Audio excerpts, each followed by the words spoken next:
Agency ప్రాంతానికి వచ్చాం. మనం ఇప్పుడు రాజవొమ్మంగి మండలంలో, సార్ ఊరి పేరు ఏంటండి ఇది, బరదనాపల్లిలో ఉన్నాం. ఇదంతా గోండు జాతి వాళ్ళది ఏజెన్సీ ఏరియా. జస్ట్ ఇప్పుడే ఎంటర్ అయ్యాం. ఇంక ఇప్పుడు మనకి ఎదురుగుండా కనిపించేది ఆవుల మంద. చూశారు కదా, ఇక్కడ వ్యవసాయానికి వాడతారు ఇవన్నీ.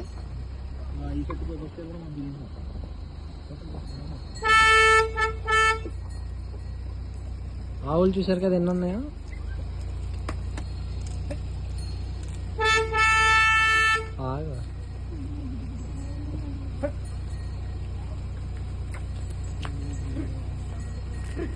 ఇక్కడ మన ఆవులు కొంచెం ఇబ్బంది పట్టినాయి, కానీ ఈ ట్రైబల్ ఆయన వచ్చి అవన్నిటిని పక్కకు గెంటేశారు. అది చూసారా, దాని ఇంట్లోకి వచ్చారని చెప్పి పాప నుంచి అక్కడే కూర్చొని ఉంది. దారి అవ్వట్లేదు మనకి, కానీ పాపం మంచిది. తర్వాత మనకి దారి ఇచ్చింది. ఒకసారి రెండమ్మా చీరలు ఇస్తాం, చీరలు ఇస్తాం రండి. ఇంకో ఇక్కడ అల్లూరు సీతారామరాజు బొమ్మకి పెట్టేశారు. ఇదిగోండి, ఇదే గూడెం, భాషోళ్ళు గూడెం అంటారంట దీన్ని.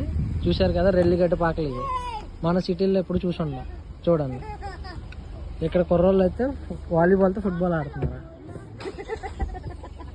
చూశారు కదా, ఇది వా. ఫస్ట్ మన అభిషేక్ గారి దగ్గర కార్ల నుంచి. సార్ హాయ్ చెప్పండి.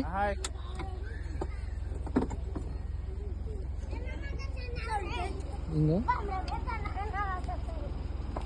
తర్వాత మేడం గారు దిగారు, అభిషేక్ గారు వైఫ్ గారు. ఇదంతా గోండు జాతి వాళ్ళది ఏరియా అంట. ఇక్కడ ఇప్పుడు మనం చీరలు, లింగిలు, బట్టలు అన్నీ పంచడానికి వచ్చాం. ఇది మామిడి చెట్టు, ఆర్గానిక్ మామిడి చెట్టు.